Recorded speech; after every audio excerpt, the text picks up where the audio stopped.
Cette histoire des listes de mort pose la question aussi, lorsque quelqu'un meurt, faut-il lui montrer la personne disparue ou la mener au cimetière ? Ça dépend vraiment des âges. Je crois que la notion de mort qui n'est pas comprise par l'enfant petit fait que dans le fond, il ne sera pas participant. Un enfant de 3 ans peut venir mais ne participe pas. Un enfant de 5-6 ans peut avoir peur au contraire. Et donc il faut lui demander son avis.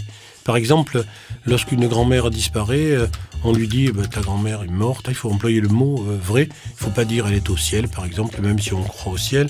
Parce qu'alors, au ciel, pourquoi elle ne me téléphone plus ? Pourquoi elle ne Skype plus avec moi ?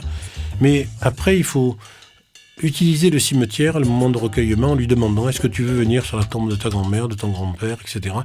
Et donc, cela pose des problèmes très particuliers où l'enfant doit décider lui-même ce qu'il veut et ce qu'il fait et ce qu'il peut. Et c'est ça, finalement, l'attitude. Bien écouter les enfants pour savoir ce qu'ils peuvent. Plus difficile, c'est la mort d'un des parents, par exemple par suicide.